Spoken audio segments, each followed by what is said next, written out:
This story is top secret.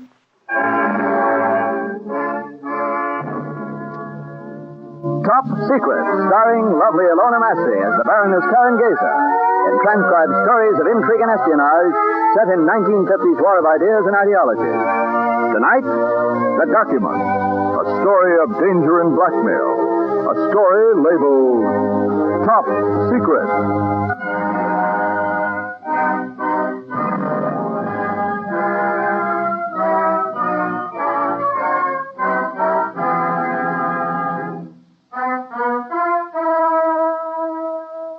Assignment 15 began with the theft of a document of immense importance.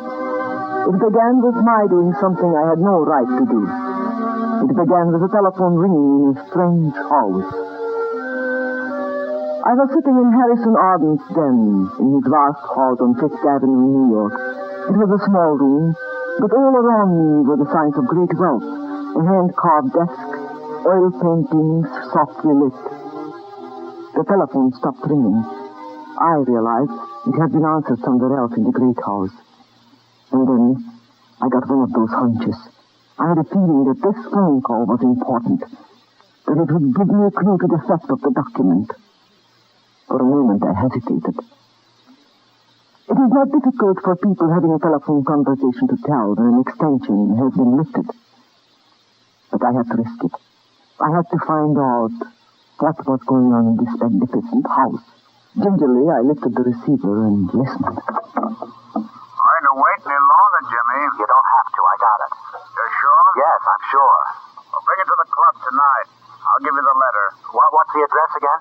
The Curio Club on 51st between Madison and Park. I'll be there in an hour. And Vandell. Yes, Jimmy. Don't phone here again.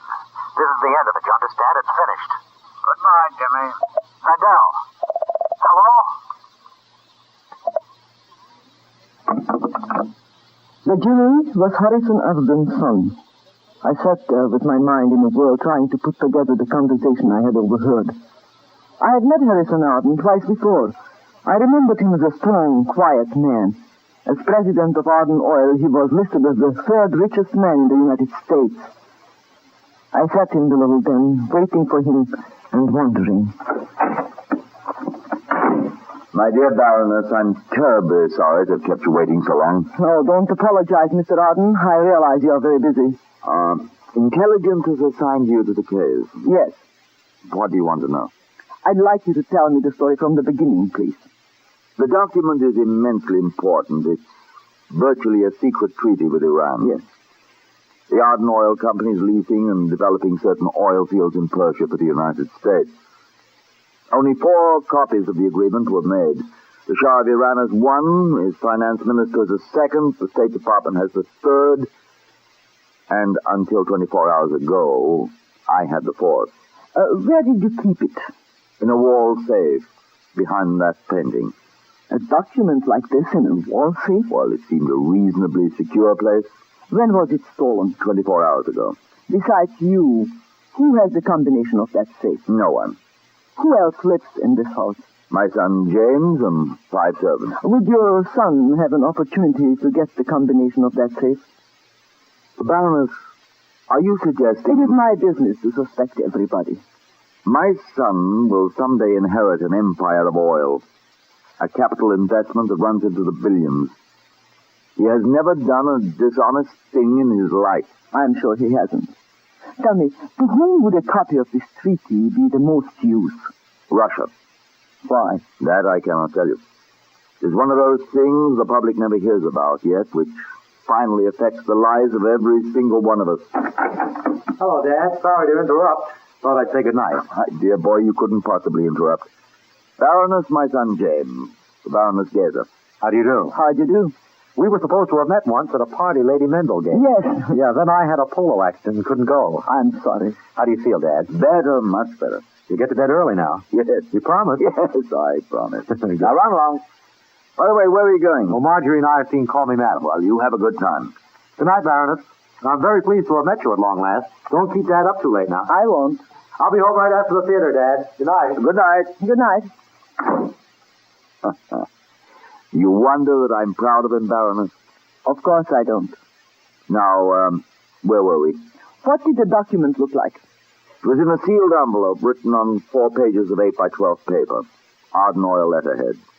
I typed it myself. Mm-hmm. Only 3 people in this country have seen it. The President, one of his confidential assistants, and I. In a sealed envelope. It is absolutely top secret. Mr. Arden, I think I can promise you the document back. You see, I know who took it.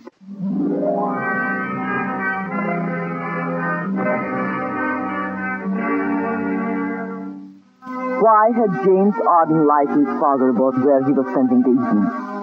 I had heard him arrange to meet a man at the Cheerio Club on 51st Street. Why did he say he was going to the theater? People lie about little things only when little things are important. I left the Arden house on 5th Avenue and took a cab to the Cheerio Club. I pretended not to notice James Arden until after I had sat down beside him at the bar. Baroness, are you following me? Why, hello. I didn't notice you. Didn't you? No. How extraordinary to meet you like this. Yes, isn't it? May I have a drink, please?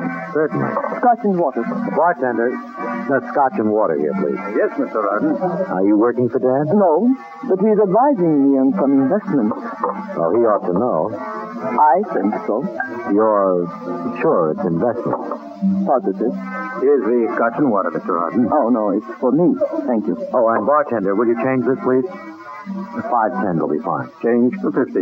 Yes, sir. I understand you've had quite a career. Really? Yes, I've heard a lot about you. From whom? People. What do they say? You have a reputation for being a very wild young man. Don't pay any attention to gossip, Baroness. I don't, only facts. You were involved in the Bolton case, weren't you? Look here, what are you up to? Shirley Bolton, a singer, was murdered. I believe she sang here, didn't she?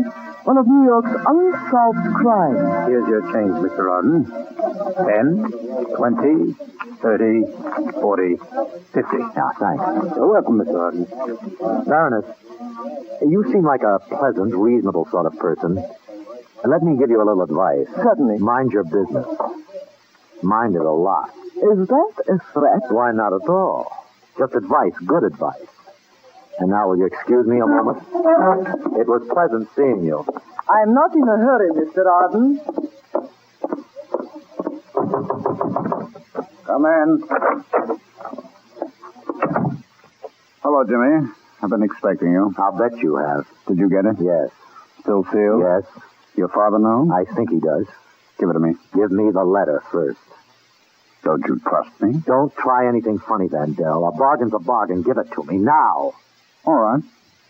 Here.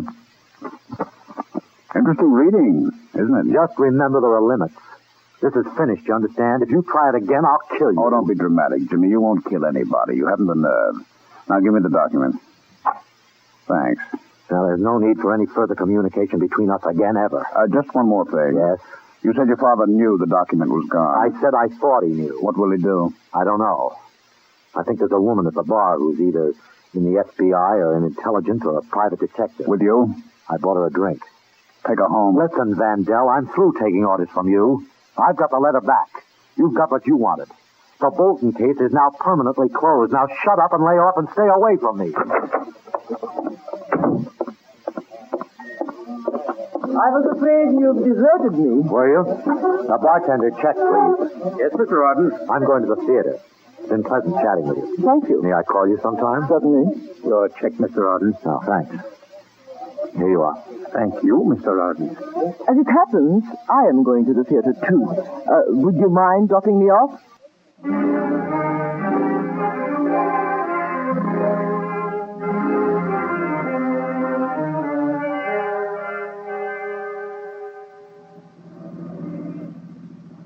Baroness, you lied your way into this list, didn't you? Yes, I did. You're not going to the theater at all, are you? In fact, I don't think... Are you crazy? You are not going to the theater either. Put that gun away. Are you out of your mind? Drive to my apartment, Park Avenue and 73rd. Who the devil do you think you are, and what in place... Miss Arden, there are two things you can do. You can do as I ask or get shot. I have a license to carry this gun. I can tear my dress, muss my hair, rip off my necklace, scream and shoot. I will say for self-defense that you attacked me in your car. If you don't think I'll get away with it, you're crazy. Well, Mr. Arden. Okay. You win.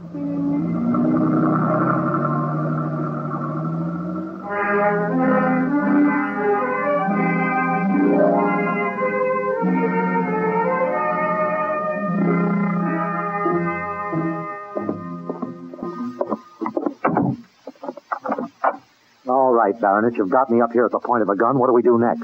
Your billfold. Give it to me. What? Your wallet. Is this armed robbery? Look, Mr. Arden, I'm in business. I saw you change a $50 bill in the bar. So what? Then you left the bar and came back.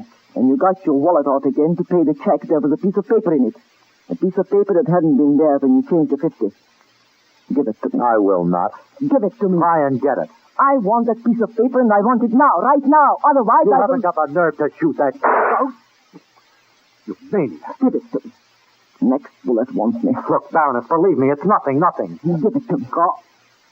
It's all right. You got Here. this from Art Vandell, didn't you? No. You did. When the orchestra finished playing, you got up and left the bar. Art Vandell is the orchestra leader. You talked to him. Look, I was in a jam. I was in trouble. I didn't do anything wrong, honestly. Don't do anything wrong now, Mr. Arden. Just stand still. Dear Shirley, before I let you walk out on me like this, I'll kill you. I've thought about it all night and... Oh.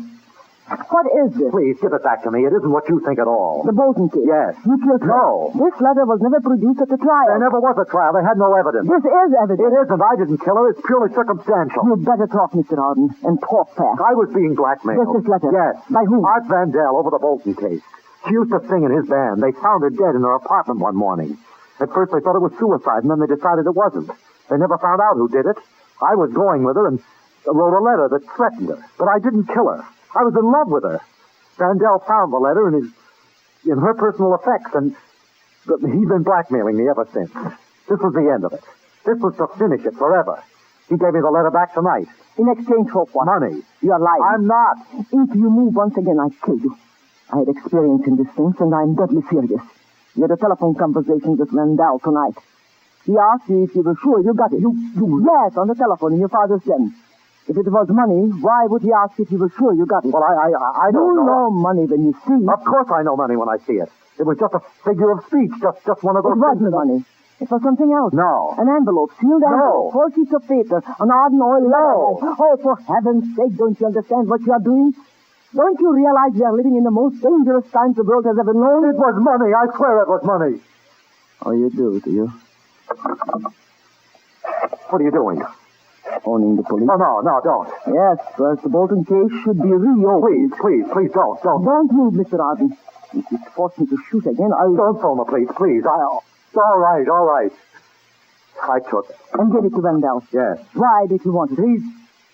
He's in the oil business. Art Vandell was born in Sofia. He was arrested as a spy 8 months ago, but was released for lack of evidence.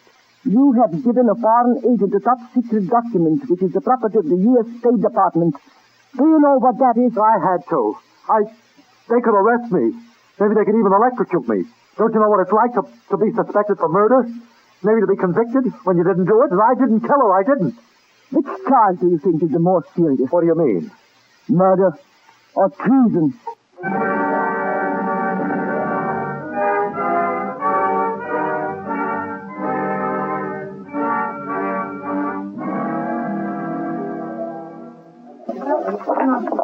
Is there something you want, madam? Yes. Will you tell Mr. Vandell that Baroness Karen Gazer would like to speak to him? I'm sorry, but Mr. Vandell has left for the evening. Left? You mean he's not here? He was suddenly taken ill. He went home. Well, what is his home address? I'm sorry I'm not allowed to give out that information. I assure you, Mr. Vandell will be glad to see me. Very glad. I'm sorry, but... Would $20 help?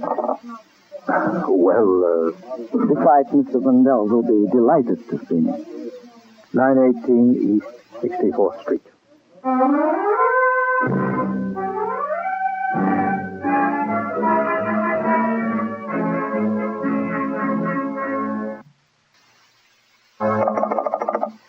Operator, I'm still waiting for Northport 4123. Or will you ring them again, please? No, I'll hold on. Hello, Carl. I got it. Yes, from young Jim Arden. I'll bring it out to Northport right now. When's the next train? Where'll I write it down? Northport. 12:14. That's, Penn Station, is it? Right. Will you meet me? Well, if you're not there when the train pulls in, I'll wait in the parking lot. Okay. Bye.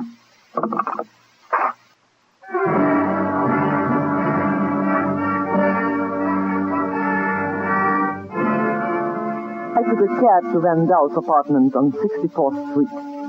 It was a good address, but not lavish. He lived on the 3rd floor. The hall was heavily carpeted and empty. With one hand on the gun in my pocket, I rang the doorbell. The seconds dragged by. This whole operation was wrong. I was using blitz methods when quietness was needed. But the situation was desperate. I became even more desperate when I realized Van Daal was not at home. Every spy taught such things as lockpicking, and I had in my bag a small kit that, properly used, would open almost any door. The hall was well lighted, so I had to work fast. It was still early in the evening. Any one of those doors in the hall might open at any minute. Van Daal's lock was stubborn. After what seemed an eternity, I felt the lock slip down, and the door opened. There was a light switch just inside. And now I began what I had been taught to do so well, search. The obvious place was the desk in the living room. I went through the papers. There were a lot of them. Bills, circulars, letters. I knew Van Daal was a spy, so anything that looked important I stuffed into my bag. And then I saw it. It was an ordinary telephone pad, thick and chunky. It was directly underneath a lamp, and I could just make out the imprint of some writing. The paper was thin, and on the sheet above, someone had written, Northport 1214, Penn Station. I looked up the Long Island Railroad in the telephone book. Long Island Railroad information, train and tickets, Penn Station.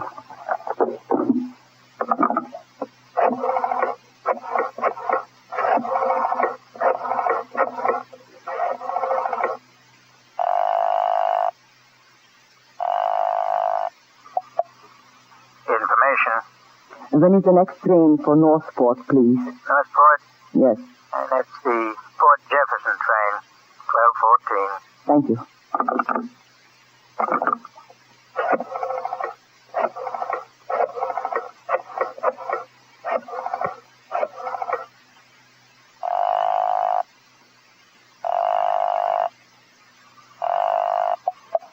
Anderson?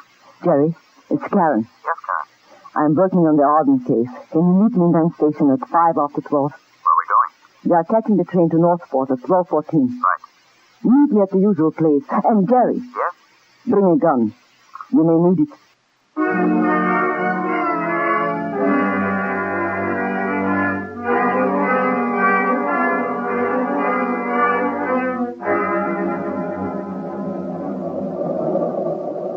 What do you want me to do, Karen? There is a man on this train named Van Daal, Art Van Daal. Do you know him? He was the one we picked up last January? Yes. Yes, I know him. Testified at his trial. We knew he was a spy, but didn't have enough on him to put him away. We will this time. Has he got the Arden Oil agreement? Yes. Look, why don't I have the conductor phone ahead to Northport? Have the police pick up Van Daal when he gets off the train. No, that's no good. Why not? The terms of the treaty with Iran are absolutely top secret. If he has read the treaty, he has to die. Now, tonight. Why? Because he'll talk. If the terms of the treaty are made public, Iran will break things off. Maybe Van Daal has talked already. I doubt it. I don't think he's had a chance to talk to anyone. Besides, I think he's a long way from being the boss. He's working for somebody bigger, much bigger. You're sure he's on the train? No. That's what we've got to find out. I tell you what, you work towards the engine and I'll work towards the back. Right. And what do I do if I see him? Nothing. If you see him come back to this seat, I'll do the same. I'll get started. If you see him, don't speak to him. Just meet me back at this seat in 10 minutes. Right. Excuse me. Tickets, please. Your tickets, sir. Oh, yes. Sure, conductor. Tickets, all these, please.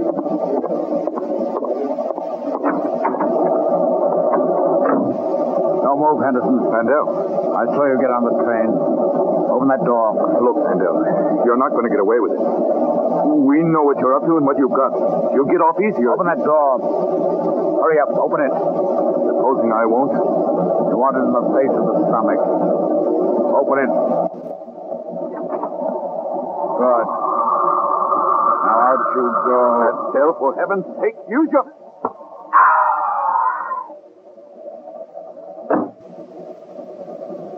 That takes care of Mr. Henderson.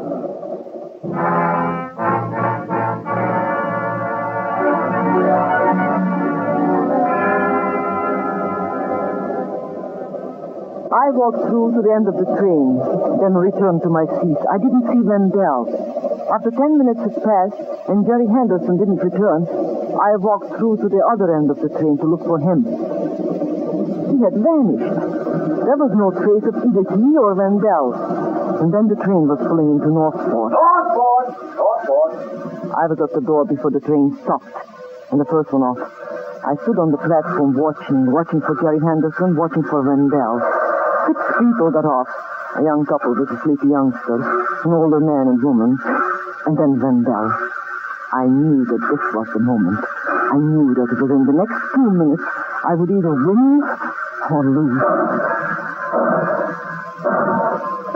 Vandell stood on the platform for a moment as though he was expecting to be met. I pressed myself against the station wall, praying that whoever was meeting him would be late. And then, suddenly, he turned and walked across the parking lot. There were several cars parked, crouching like black beetles in the night. The parking lot would be the place. I hurried after him, silently praying that if he was being met, whoever was meeting him would be late. At the end of the lot, he stopped and looked out towards the half-dozen cars parked in the darkness. With my gun clutched tightly in my hand, I waited until I was right behind him. Then, with all my strength, I hit him. He fell forward in his face. I had to turn him over to search his clothes. In the inside pocket of his suit coat, I found it. It was still sealed in the envelope, still unopened, still top secret.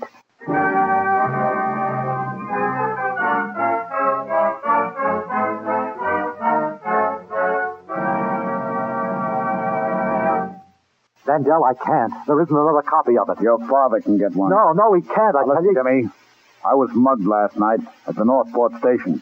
The document was taken. I think it was a woman. She'll bring it back to your father, and I'm going to be here. Vandell, you promised. You gave me the letter. You've got no proof now. Why can't you leave me alone? I've got 3 photostats of the letter you wrote Shirley Bolton. You what? Photostats, 3 of them. Vandell, you can't do this. Please. Can't I? I'll get it back. I'll do anything. They'll get you for it, Jimmy. They'll put you in that black steel chair, put electrodes around your legs and around your head. But I didn't kill her. I didn't kill her. I loved her. I was going to marry her. I don't think a jury will believe you. I'll get it back. Honestly, I'll get it back. You know this woman? Yeah, she's working for Dad. I think you'd better wake your father up. Listen, Vandell, she's coming here for lunch today. She'll bring it. I know she will. Now, please, go. I'll get it for you. I promise I will. I'll do anything you say. Just get out of this house. All right. But I'll expect you to bring the document to my apartment right after lunch. Remember, right after lunch.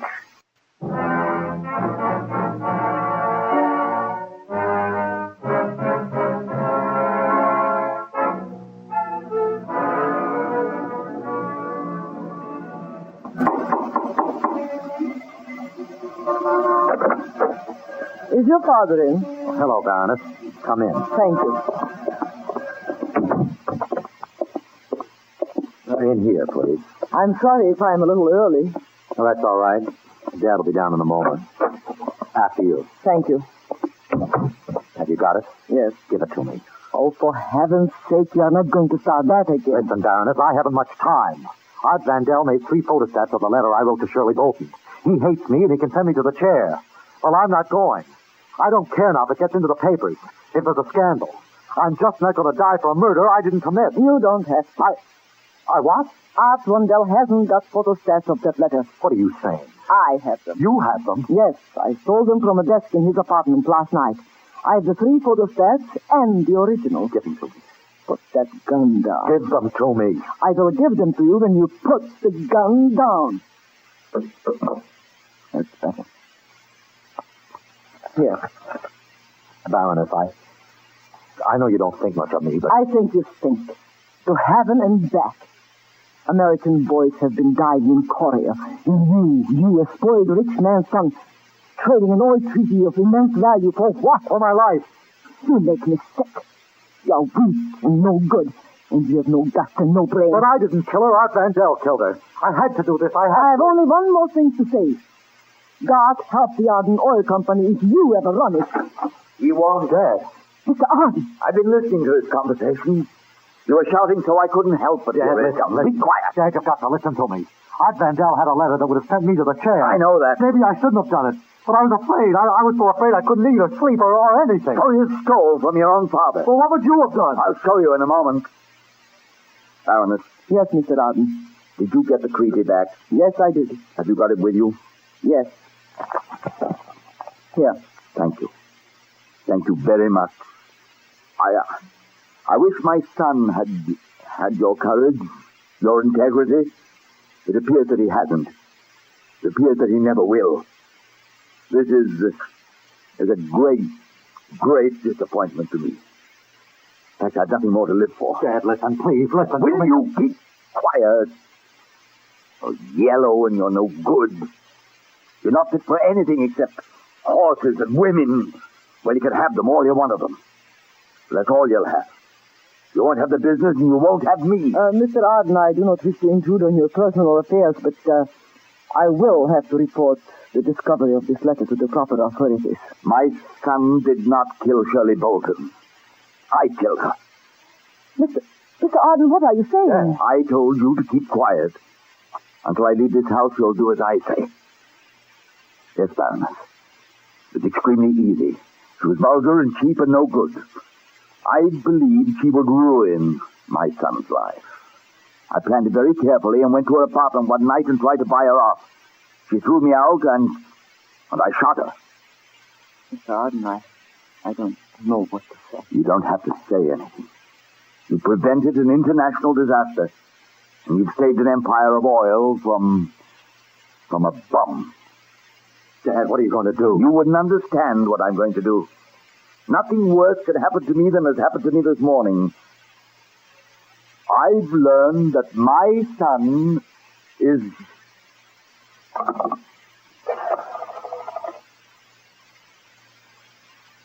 Hello. Operator? Get me the police department. I don't feel like dialing it. I want to confess to a murder.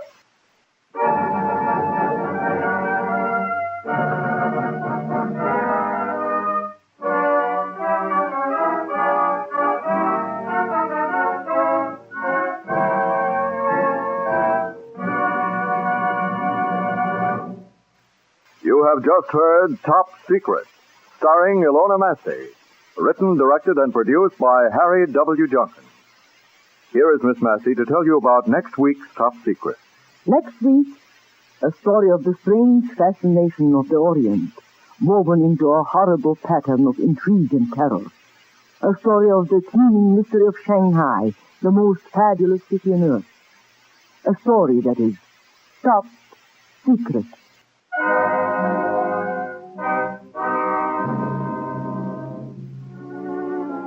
Heard in support of Miss Massey tonight was Jimmy Monks as James Arson. Others in the cast were Horace Brown, Ralph Bell, Donald Buca, and Cliff Owen. The music was composed and conducted by Dr. Roy Shields. And this is Lionel Rico speaking.